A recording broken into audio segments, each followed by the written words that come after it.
Assalamualaikum warahmatullahi wabarakatuh. Pada kesempatan kali ini kita akan membahas kesesuaian isi deklarasi HAM dengan Undang-Undang Nomor 39 Tahun 1999 tentang Hak Asasi Manusia. DUHAM sendiri merupakan kependekan dari Universal Declaration of Human Rights yang berarti pernyataan dunia tentang perlindungan hak asasi manusia yang terdiri dari 30 pasal. Selaras dengan deklarasi tersebut, Indonesia menegaskan secara lebih rinci mengenai hak asasi manusia dan merevitalisasi hukum HAM dalam bentuk Undang-Undang Nomor 39 Tahun 1999.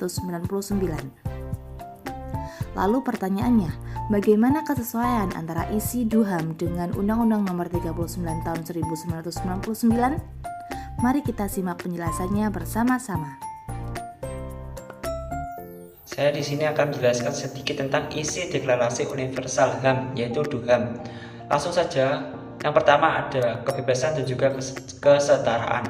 Isi DUHAM pada pasal 1 yaitu semua orang dilahirkan merdeka, mempunyai martabat dan juga hak yang sama. Mereka dikaruniai akal dan juga hati nurani, hendaknya bergaul satu sama lain di dalam persaudaraan. Isi tersebut setara dengan UU Nomor 39 pada tahun 1999 pasal 3 ayat 1, yaitu setiap orang dilahirkan bebas dengan harkat dan martabat manusia yang sama dan juga sederajat serta dikaruniai akal dan hati murni untuk hidup bermasyarakat, berbangsa dan juga bernegara di dalam semangat persaudaraan. Yang kedua ada HAM untuk semua. Yang ketiga itu ada hak atas hidup, keamanan dan juga kebebasan. Yang keempat ada hak untuk bebas perbudakan. Yang kelima ada hak untuk bebas penyiksaan. Yang keenam itu ada hak atas kesetaraan di mata hukum. Yang ketujuh itu ada hak akses terhadap hukum. Sekian, terima kasih.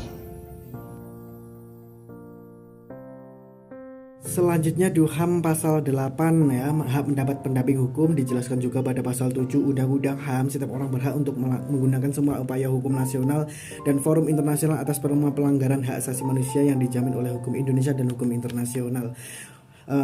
Selanjutnya pasal 9 dari hak penahanan yang tidak sesuai hukum dijelaskan juga pada pasal 34 Undang-Undang HAM ya, setiap orang tidak boleh ditangkap, dipaksa, ditahan, dikecualikan, diasingkan atau dibuang secara sewenang-wenang ya. Pasal 10 hak diadili secara adil dan terbuka DUHAM, dan dijelaskan juga pada pasal 17 isinya sama.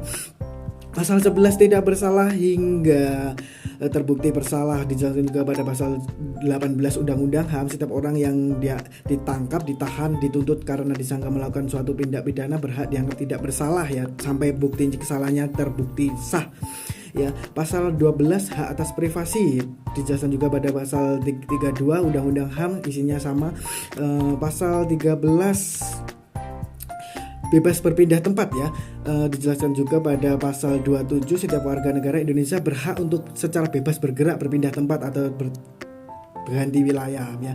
Dijelaskan juga pada pasal 24 berhak mendapatkan perlindungan ya. Dijelaskan juga pada pasal 28 Undang-Undang HAM, setiap orang berhak mencari suaka untuk memperoleh perlindungan politik dari negara lain ya. Dijelaskan juga pada pasal 15 hak kewarganegaraan. Dan dijelaskan juga pada pasal 26 Undang-Undang HAM ya, setiap orang memperoleh mengganti atau mempertahankan status setiap warga kewarganegaraannya. Terima kasih. Baik, di sini saya akan menjelaskan tentang hak kebebasan berekspresi. Terdapat pada DUHAM pasal 19 yang berisi setiap orang berhak atas kebebasan mempunyai dan mengeluarkan pendapat. Dalam hal ini termasuk kebebasan menganut pendapat tanpa mendapat gangguan, dan untuk mencari, menerima dan menyampaikan keterangan-keterangan dan pendapat dengan cara apapun dan dengan tidak memandang batas-batas. Isi DUHAM tersebut setara dengan Undang-Undang Nomor 39 Tahun 1999 pasal 23 ayat 2 yang berisi setiap orang bebas untuk mempunyai, mengeluarkan dan menyebarluaskan pendapat sesuai hati nuraninya dengan cara lisan dan atau tulisan melalui media cetak maupun elektronik, dengan memperlihatkan nilai-nilai agama, kesusilaan, ketertiban, kepentingan umum, dan keutuhan bangsa. Selain itu, terdapat hak memiliki properti terdapat pada DUHAM pasal 17 setara dengan Undang-Undang Nomor 39 Tahun 1999 Pasal 36. Hak kebebasan beragama dan berpikir terdapat pada DUHAM Pasal 18 setara dengan Undang-Undang Nomor 39 Tahun 1999 Pasal 22. Hak untuk majelis umum terdapat pada DUHAM Pasal 20 setara dengan Undang-Undang Nomor 39 Tahun 1999 Pasal 24 Ayat 1. Hak untuk berdemokrasi terdapat pada DUHAM Pasal 21 setara dengan Undang-Undang Nomor 39 Tahun 1999 Pasal 43. Selanjutnya pasal 22 isi DUHAM itu tentang hak jaminan sosial yang dijelaskan juga pada Undang-Undang HAM pasal 41 dan juga pasal 62 yang berbunyi setiap warga negara berhak atas jaminan sosial dan kehidupan yang layak. Pada pasal 23 dijelaskan tentang hak untuk bekerja dan sebagai pekerja, dijelaskan juga pada Undang-Undang HAM pasal 38, pasal 16 dan juga pasal 39. Pada pasal 24 ada hak untuk istirahat dan bersantai. Ini juga dijelaskan pada Undang-Undang HAM pasal 61 bahwa setiap anak itu berhak untuk beristirahat, berkreasi, dan berekreasi. Selanjutnya pada pasal 25 ada makanan dan tempat tinggal. Pada pasal 40 ini sesuai dengan isi pasal 25 berbunyi setiap orang berhak untuk bertempat tinggal dan kehidupan yang layak. Pada pasal 26 ada hak atas pendidikan sesuai pada Undang-Undang HAM pasal 12, pasal 48 dan pasal 60 ayat 1 dan 2. Pada pasal 27 ada hak berpartisipasi dalam kehidupan budaya juga dijelaskan pada Undang-Undang HAM pasal 13. Pada pasal 28 ada hak atas dunia yang adil juga dijelaskan pada Undang-Undang HAM pasal 35.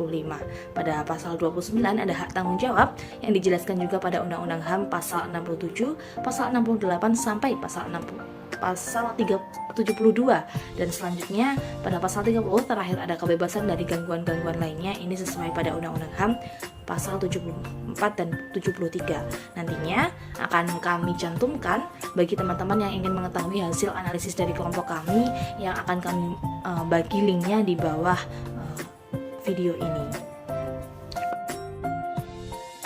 Dari analisis yang sudah kami lakukan, dapat disimpulkan bahwa isi dari Undang-Undang Hak Asasi Manusia secara keseluruhan sudah sesuai dengan isi DUHAM, dengan tetap disesuaikan pada kebijakan negara. DUHAM ini menjadi standar keberhasilan penegakan HAM di seluruh dunia.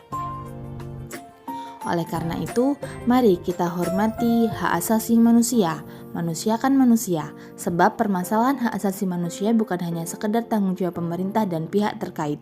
Namun, sebagai mahasiswa dan juga masyarakat Indonesia, sudah sepatutnya kita ikut andil dalam penegakan HAM di Indonesia. Tegakkan hukum, jangan lupakan hak asasi manusia. Sekian, wassalamualaikum warahmatullahi wabarakatuh.